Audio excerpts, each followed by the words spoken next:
Perusahaan otobus Haryanto atau PO Haryanto, transportasi darat antar provinsi di Pulau Jawa dan Madura sudah banyak dikenal di masyarakat. Perusahaan bus yang diambil dari nama pemilik bus yaitu Haryanto ini mulai dirintis sejak tahun 2002. Sebelum terjun ke dalam usaha transportasi bus, Haryanto adalah seorang anggota TNI Angkatan Darat Tangerang. Memiliki mimpi besar untuk terus membawa hidup keluarganya menjadi lebih baik. Dirinya pun bekerja ekstra untuk mewujudkannya. Sepulang dinas, pria kelahiran Kudus 17 Desember 1959 ini menyempatkan diri untuk menjadi supir angkutan kota hingga larut malam. Tidak berhenti di situ saja. Dirinya menabung dan mengembangkan kompetensi dirinya dengan membeli angkot secara kredit. Perlahan tapi pasti, dirinya terus meningkatkan jumlah angkot yang mencapai ratusan unit sebelum dirinya memutuskan untuk berpindah usaha menjadi usaha transportasi bus pada tahun 2002. Yang awalnya hanya memiliki 5 bus, kini jasa angkutan penumpang darat dan pariwisata yang berasal dari Kudus, Jawa Tengah ini sudah memiliki lebih dari 250 bus dan mempekerjakan lebih dari 1.200 karyawan. Saya pribadi memang dari kecil diasuh Pak Haryanto, sekolahkan sama bapak dipondokkan. Dari awal sebelum ada bis saya sudah ikut Pak Haryanto dan sampai sekarang alhamdulillah selama ikut Pak Haryanto ini sebagai sosok seorang pimpinan juga menjadi orang tua yang bisa menjadi panutan dalam kehidupan dohir maupun seorang motivator. Tidak hanya terus meningkatkan armada dan jumlah karyawannya, pelayanan PO Haryanto pun diakui kualitasnya saat meraih penghargaan dari Kementerian Perhubungan RI untuk kategori bus akap non-ekonomi pada tahun 2019. Kesuksesan yang diraih Haryanto tak lepas dari komitmennya untuk menjadikan usahanya sebagai ladang ibadah.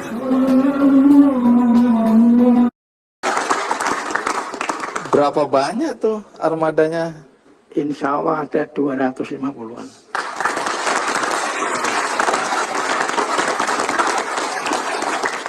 Tapi ini anak STM nggak lulus itu ya?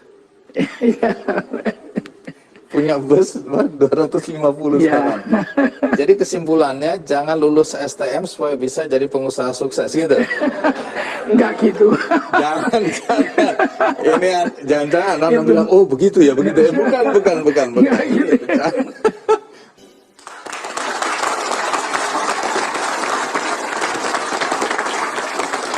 Biasanya kalau di desa, di kampung, ya di daerah-daerah, kalau lahir dari keluarga miskin, apalagi sangat miskin, berarti anak-anak ikut membantu mencari nafkah, begitu ya? Kalau Anda? Saya waktu kecil jualan es keliling, dan saya waktu kecil juga saya untuk ngarit ya, nyari rumput kita jual, kita jual buat makan. Dan yang waktu kecil juga saya pernah jadi cleaning service ya, pembersih hotel. Ini umur berapa itu ya? Ya waktu itu SD, saya SD sambil bekerja. SD udah cari? SD sambil bekerja, karena saking nggak punyanya orang tua. Terus dulu masuk ST, itu atas keinginan atau pilihan orang tua? Ya saya dulu, cita-cita saya memang pengen jadi ABRI. Oh, masuk tentara? Ya, Oke, saya masuk SD lah saya di situ. Oke. Jadi waktu ini kan nggak punya ijazah SMA atau STM kan? Tidak. Terus kerja apa sesudah itu? Ya, saya waktu itu pernah jadi kuli bangunan ya. Oh, nambah lagi nih kuli bangunan. Jadi kuli bangunan, saya waktu itu masih ingat gaji saya itu 400 rupiah ya. Itu saya makannya cuma yang 200 saya buat makan, dapat nasi kucing ya, nasi seperti itu, teman-teman itu. Anda tadi bilang kan masuk tentara ya? Iya. posisi atau pangkat Anda pertama masuk tentara apa ya? Oh, pangkat saya paling gagal, Apa itu? prajurit 2. Yang merah itu loh. Es Paling balok. gagah ya. Itu paling gagah, paling takutin orang. Soalnya nggak bisa dialog kalau gitu biasanya. Kayak tugas Anda apa selama di tentara? Tugas saya pengemudi. Pengemudi kendaraan apa itu? Ya, saya dulu bawa Reo, bawa Panzer, bawa Meriam ya. Panser di Bawa belakang Meriam atau ya. Anda yang bawa Meriam. Ya, bawa Meriam, setirnya setir kiri dulu tuh. Wish.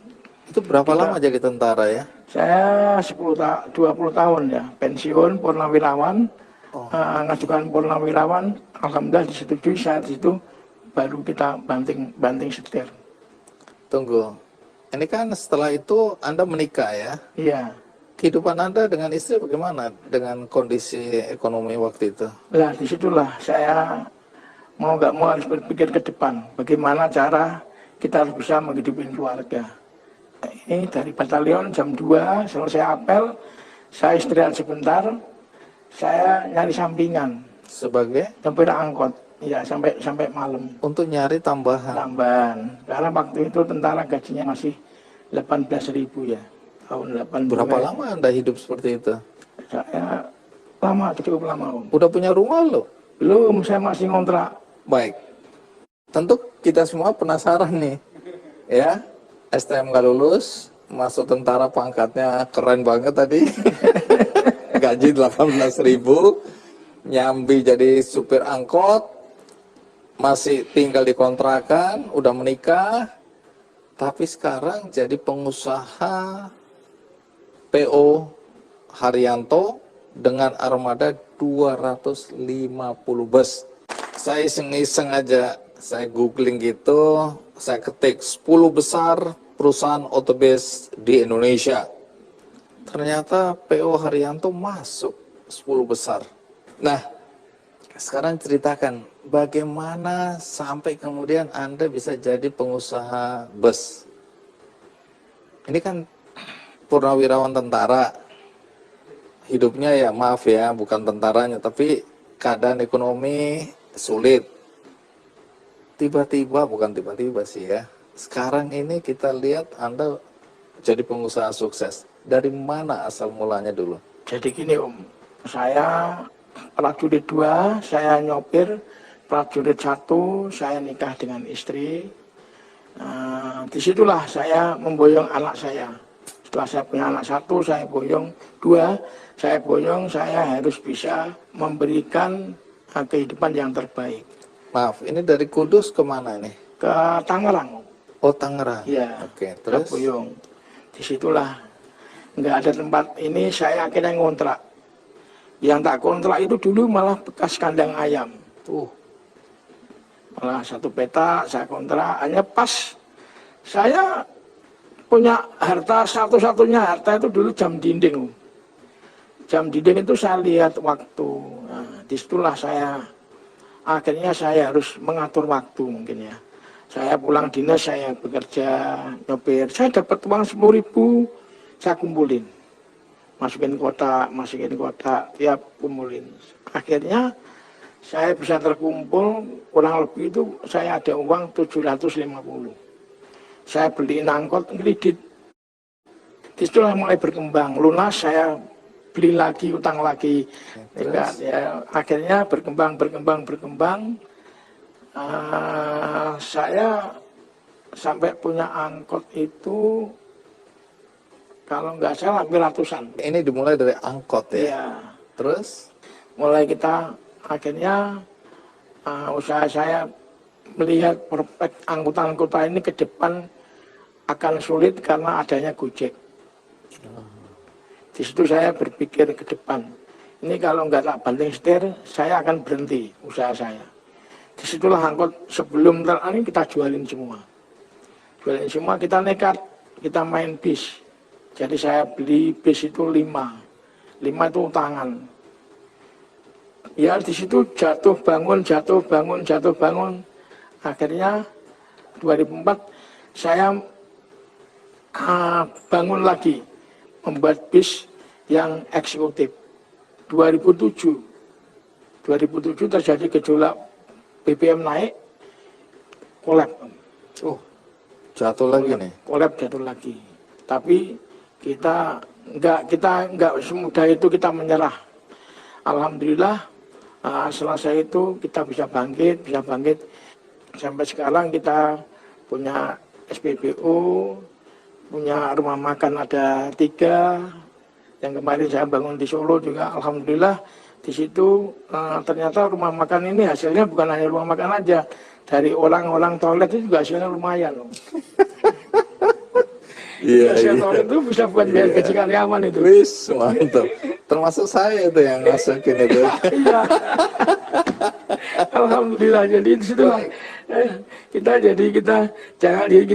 jangan sampai kita ini takut belum belajar udah takut ombak. Oke. Kita harus semangat kita. Ini kan tadi cerita sukses itu kan bukan seketika ya. Ada proses di mana ada jatuh, ada bangun dan sebagainya. Iya. Ketika Anda jatuh, apa yang membuat Anda bisa bangkit kembali? Saya yakin tidak ada orang yang sukses itu tanpa ada ujian dan cobaan.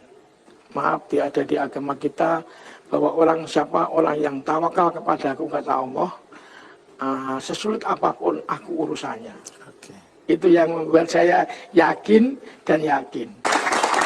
Nah, terakhir ini Pak Haryanto, sampaikan sesuatu untuk anak-anak di Indonesia, terutama anak muda nih, yang sampai hari ini berpikir bahwa kalau aku anaknya orang miskin, selamanya aku akan miskin, nggak bisa sukses. Itu kan nggak benar kan? Nggak benar. Nah, tolong sampaikan sesuatu supaya mereka semangat. Ya ini untuk adik-adik kita yang dilahirkan dari keluarga nggak mampu, jangan putus asa. Kita tetap semangat dan bekerjalah sesuai dengan ahlinya. Jadi jangan ragu dan jangan mudah putus asa. Kita dilahirkan dari keluarga nggak mampu, belum tentu kita nggak mampu. Ya. Saya yakin, saya bilang justru orang kalau nggak mampu dari awalnya itu malah suksesnya lebih gampang. Karena apa? Kita tekun, berbakti kepada kedua orang tua. Itu yang penting, jangan ditinggalkan. Tetap semangat, jangan ragu. Dan jangan pantang menyerah untuk adik-adik kita yang dari lahir dari keluarga nggak mampu. Yakin Anda akan berhasil nanti. Luar biasa. Terutama kita harus menghargai orang tua. Baik, terima kasih Pak Haryanto untuk inspirasinya. Luar biasa.